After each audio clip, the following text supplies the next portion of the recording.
ଆଜି ପୁରୁଷୋତ୍ତମପୁର ସରସ୍ୱତୀ ଶିଶୁ ମନ୍ଦିର ପରିସରରେ ବିଦ୍ୟାଳୟ ସ୍ତରୀୟ ଜ୍ଞାନ ବିଜ୍ଞାନ ମେଳା ଅନୁଷ୍ଠିତ ହୋଇଯାଇଛି। ବିଦ୍ୟାଳୟର ପ୍ରଧାନାଚାର୍ଯ୍ୟ ଶ୍ରୀଯୁକ୍ତ ନିରଞ୍ଜନ ଡାକୁଆଙ୍କ ତତ୍ତ୍ୱାବଧାନରେ ବିଦ୍ୟାଳୟର ବରିଷ୍ଠା ଗୁରୁମା ଶ୍ରୀମତୀ ତ୍ରିପୁରା କୁମାରୀ ପାତ୍ର କାର୍ଯ୍ୟକ୍ରମକୁ ପରିଚାଳନା କରିଥିଲେ। ପ୍ରମୋଦିନୀ ଗୁରୁମା ଅତିଥିଙ୍କ ପରିଚୟ ପ୍ରଦାନ କରିଥିଲେ।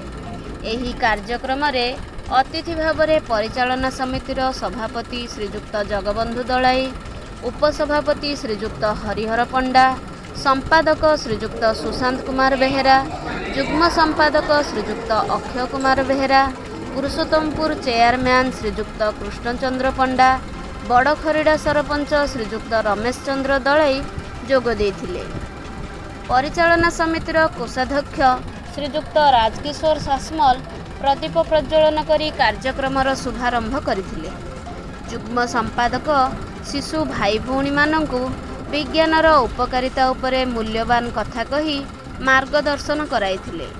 ବିଭିନ୍ନ ବିଦ୍ୟାଳୟରୁ ଆସିଥିବା ବିଜ୍ଞାନ ଶିକ୍ଷକମାନେ ନିର୍ଣ୍ଣାୟକ ହୋଇ କୃତି ଛାତ୍ରଛାତ୍ରୀମାନଙ୍କୁ ଚୟନ କରିଥିଲେ। ନିର୍ଣ୍ଣାୟକ ଭାବେ ଥିଲେ ଶ୍ରୀଯୁକ୍ତ ରବିନାରାୟଣ ପାଢ଼ୀ, ଗୋପୀନାଥ ସାହୁ, ଶ୍ରୀମନ୍ତ ସେଠୀ, ସୂର୍ଯ୍ୟନାରାୟଣ ପଣ୍ଡା, ରାମଚନ୍ଦ୍ର ପଣ୍ଡା, ମନୋଜ କୁମାର ପଣ୍ଡା, ହେମନ୍ତ କୁମାର ବେହେରା, ବିନାୟକ ସାହୁ।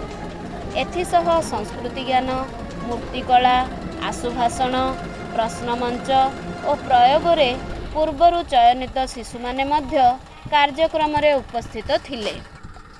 ସମାରୋପ ଉତ୍ସବରେ ଶ୍ରୀମତୀ ନିବେଦିତା ପଣ୍ଡା ବୃତ୍ତ ପଠନ କରିଥିଲେ।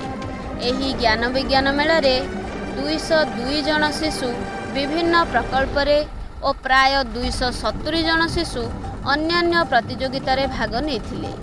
କୃତି ଛାତ୍ରଛାତ୍ରୀଙ୍କୁ ଅତିଥିମାନଙ୍କ ଦ୍ୱାରା ପୁରସ୍କାର ବିତରଣ କରାଯାଇଥିଲା। ପରିଶେଷରେ ଭଗବାନ ଗୁରୁଜୀ ଧନ୍ୟବାଦ ଅର୍ପଣ କରିଥିଲେ। ବିଦ୍ୟାଳୟର ସମସ୍ତ ଗୁରୁଜୀ ଗୁରୁମା, ମଉସା ମାଉସୀଙ୍କ ସହଯୋଗରେ ଜ୍ଞାନ ବିଜ୍ଞାନ ମେଳା କାର୍ଯ୍ୟକ୍ରମଟି ସଫଳ ହୋଇଥିଲା। ବ୍ୟୁରୋ ରିପୋର୍ଟ, ପ୍ରଗତି ଟିଭି।